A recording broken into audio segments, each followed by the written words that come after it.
Assalamualaikum warahmatullahi wabarakatuh. Bismillah walhamdulillah wassalatu wassalamu ala rasulillah Sayyidina Muhammad ibn Abdullah wa ala alihi wa sahbihi wa mawalah amma ba'du. Pada pertemuan kali ini, karena ini berkaitan dengan UTS dan selalu kita kuliah daring, untuk itu saya akan memberikan kisi-kisi sebagai gambaran bahwa apa saja yang diujikan di UTS nanti. Nah, ini soalnya jumlahnya 20 soal. Dan ini multiple choice atau pilihan ganda. Tentunya Anda boleh memilih satu, maka pilihlah salah satu jawaban di bawah ini. Harus pilih satu. Kalau dua walaupun benar salah. Nah, tentunya yang pertama sebelum mengerjakan jawaban harus baca doa dulu. Jangan mengerjakan soal, karena soal pekerjaan kami mahasiswa itu hanya mengerjakan jawaban. Agak ini gambarannya pertama. Di sini saya akan, yang saya ceritakan di sini semuanya jawaban soal nanti di UTS. Yang akan diujikan pertama hal-hal yang berkaitan dengan definisi sunnah. Jadi sunnah itu menurut bahasa artinya tradisi, sunnah menurut ilmu hadis maudhi bali Nabi sallallahu alaihi wasallam fi'lan aw qaulan aw taqriran aw nahwa. Semua yang disandarkan kepada Nabi, perkataan, perbuatan, rencana, bentuk tubuh Nabi atau rencana Nabi itu termasuk sunnah. Kemudian sunnah dalam ilmu usul fikih yusabu ala fi'lihi wa la yu'aqabu ala tarkihi. Melaksanakan dapat pahala, meninggalkan tidak dapat dosa. Kemudian akan dipertanyakan juga mengenai surat yang lebih mendekati membicarakan akidah Islam, keesaan Tuhan. Di mana di dalam Al-Quran dijelaskan ada salah satu surah yang sangat mendekati menjelaskan keesaan Tuhan. Dari surahnya saja sudah jelas, namanya Al-Ikhlas. Ikhlas itu artinya memurnikan Tuhan di dalam hati. Maka ini menggambarkan di dalamnya tentang keesaan Tuhan. Kemudian dalam mengenal Tuhan supaya tidak tergolong iman taklid, karena iman taklid ini selamanya dosa walaupun dia meyakini. Supaya tidak termasuk iman taklid maka harus punya argumen. Argumen yang dibangun adalah akli dan akli.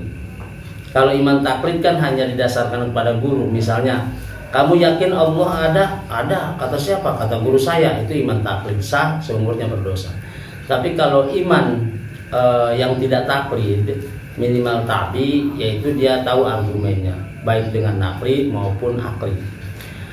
Kemudian ini ada kaitannya sebetulnya dengan syahadat asyhadu, itu artinya menyaksikan dengan logika dan hati. Nah, untuk mengenal Tuhan maka dibutuhkan tentunya bukan ilmu usul fikih ataupun ilmu fikih atau ilmu hadis. Ada secara spesifik yaitu ilmu tauhid. Selanjutnya akan dipertanyakan juga berkaitan dengan Jibril yang selama ini kita pahami menurunkan wahyu kepada Nabi dan Rasul.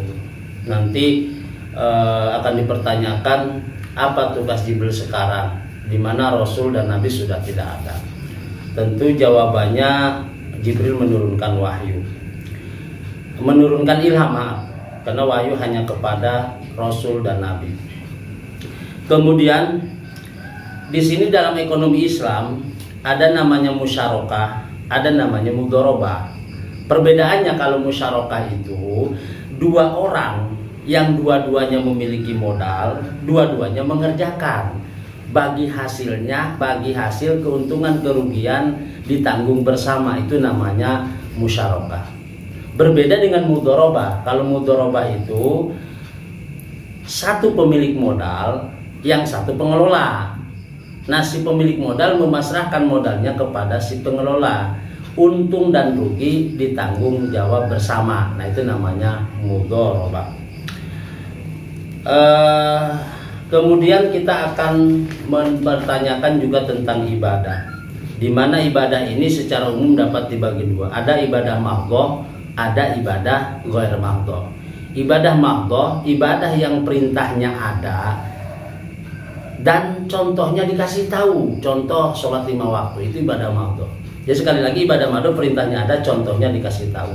Nah ibadah mahdhah ini tidak boleh ditambahin dan dikurangi. Kalau ditambahin namanya bid'ah, dikurangi juga bid'ah. Misalnya sholat subuh 5 rakaat, itu nggak benar.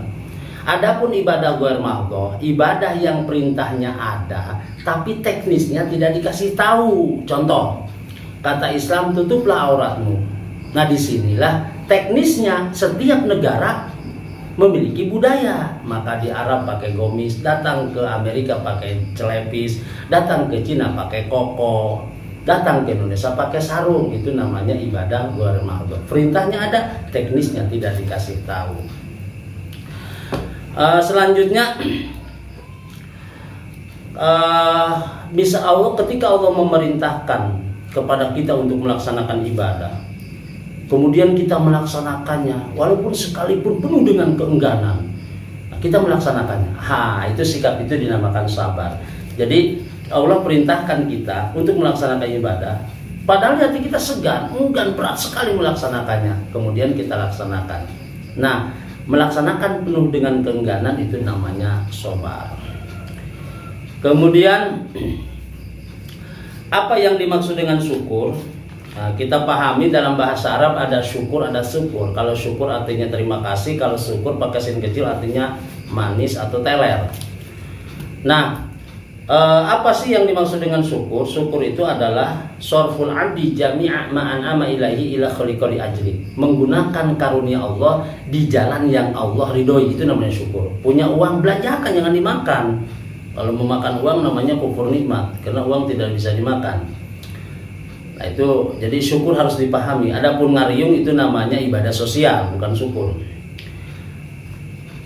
Nah, kemudian dalam Islam juga ada namanya kasab, ada namanya ikhtiar. Ini beda. Kalau kasab artinya pekerjaan, kalau ikhtiar itu pilihan.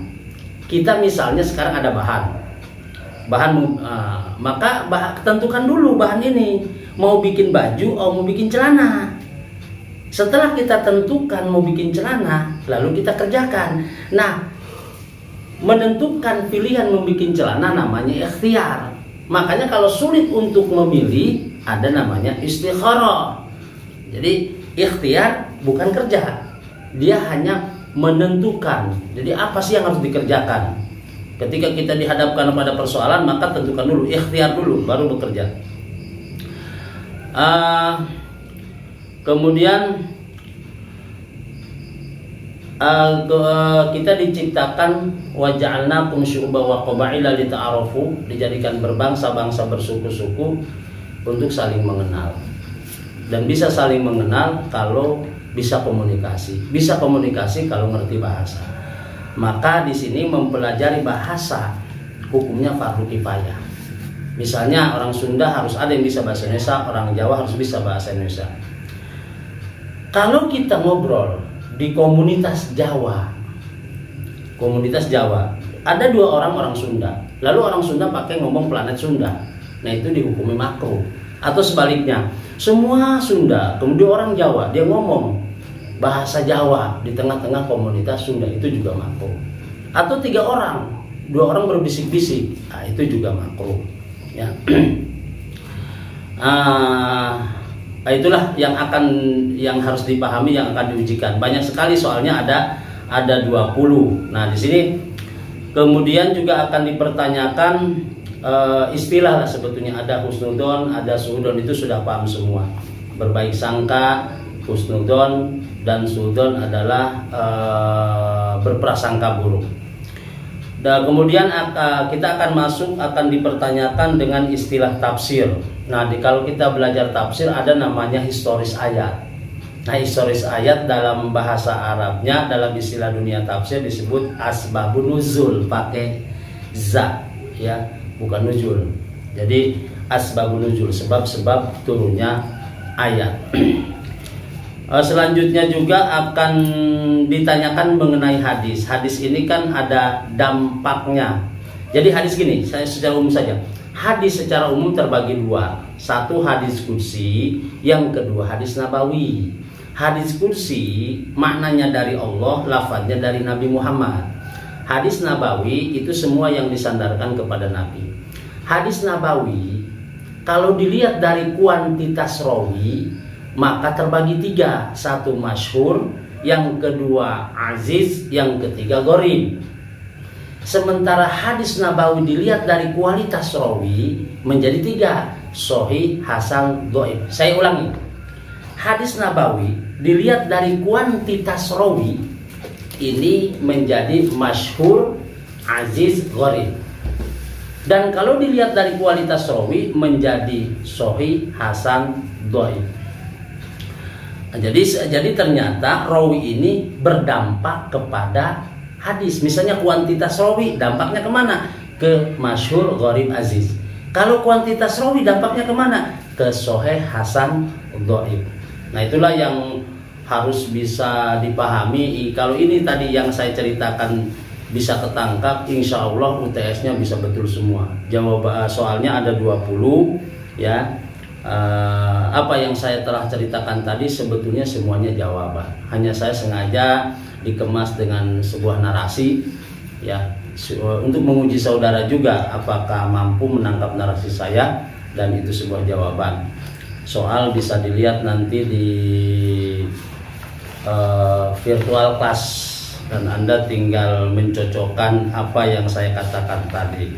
Itulah sekilas mengenai kisi-kisi di dalam UTS ya.